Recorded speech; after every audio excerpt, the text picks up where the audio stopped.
Monsieur le Président, donc je disais, Monsieur le Vice-président, chers collègues, en février dernier, il y a 8 mois, à l'occasion du débat budgétaire 2017, vous nous aviez présenté un projet de budget en recul par rapport à des prévisions assez pessimistes, disons-le.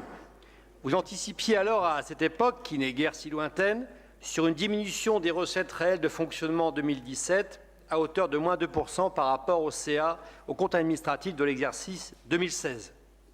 Ce qui n'est pas le cas, fort heureusement, et même l'inverse, car au final, selon les projections sur 2017, nos recettes seront en hausse de 10 millions d'euros, ce qui nous sera utile pour différentes dépenses. Nous y reviendrons.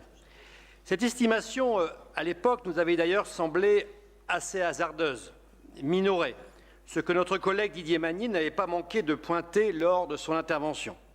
Il est vrai que nous étions alors dans une ambiance préélectorale, par nature propre quelque peu à la caricature envers le gouvernement en place. Finalement, avec ce budget supplémentaire, vous révisez aujourd'hui vos propres calculs, et tant mieux pour les nordistes. Vous estimez donc aujourd'hui que les droits de mutation à titre onéreux, les fameux DMTO, vont engendrer une recette supplémentaire de plus de 30 millions d'euros par rapport à votre prévision du mois de mars 2017. Là aussi, tant mieux.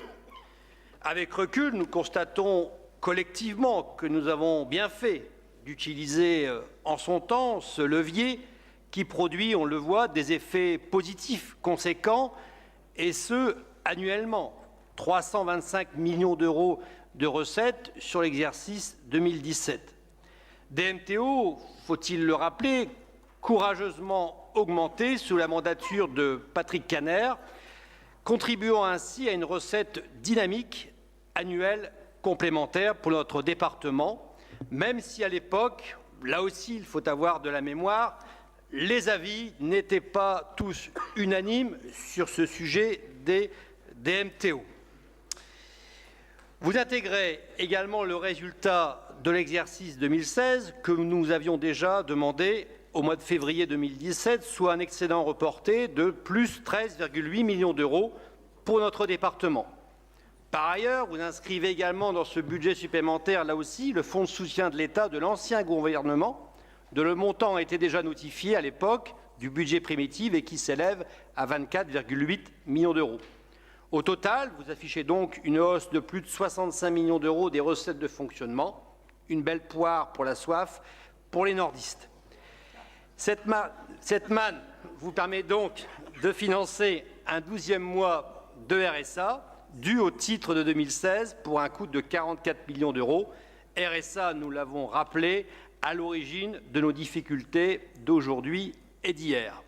Si la baisse du nombre d'allocataires du RSA depuis 2016 permet de desserrer quelque peu les taux sur les finances départementales, restons toutefois prudents sur les prochaines tendances. Vous soulignez, en effet, le nombre d'allocataires a baissé de 2,7% dans le département.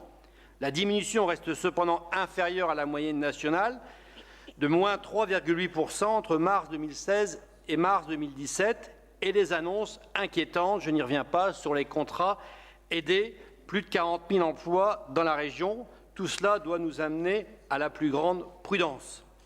En matière d'insertion, vous procédez à plusieurs ajustements, notamment une baisse de 1 million d'euros pour les contrats initiative emploi qui tardent à monter en puissance.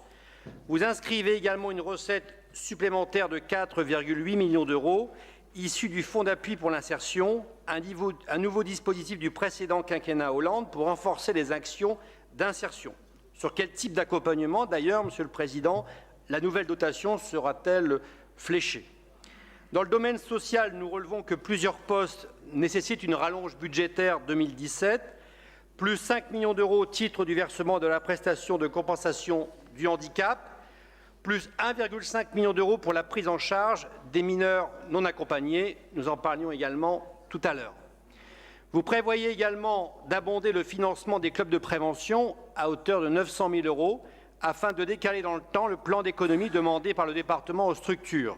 Sur ce sujet, notre collègue Françoise Martin vous avez d'ailleurs alerté en séance plénière du 22 mai dernier. Nous nous réjouissons de cette évolution. Là aussi, nous touchons au secteur associatif et aux travailleurs sociaux. Pour le reste, nous ne constatons aucun changement notable. Votre budget supplémentaire reste un budget de prolongement du budget primitif pour 2017. Les observations que nous avions formulées en son temps lors du débat budgétaire du mois de février restent inchangées. En effet, nous continuons de déplorer un budget déséquilibré qui privilégie certes l'investissement, et c'est une bonne chose, mais néanmoins fragilise fortement le bon fonctionnement des politiques départementales, à l'image des décisions prises récemment, comme par exemple la réduction du nombre de centres locaux d'information et de coordination gérontologique, les baisses en fonctionnement pour les structures de l'aide sociale à l'enfance, des personnes âgées et du handicap, la situation alarmante de certains services associatifs d'aide à domicile, j'en préside un et je peux le constater, ou encore les 300 000 € ponctionnés sur le fonctionnement de la politique culturelle et les aides aux associations afin d'équilibrer le budget de fonctionnement du MUSVER. Pour toutes ces raisons, Monsieur le Président, chers collègues, nous voterons contre ce budget supplémentaire pour 2017 en cohérence avec notre position de vote initiale sur le budget primitif. Je vous remercie.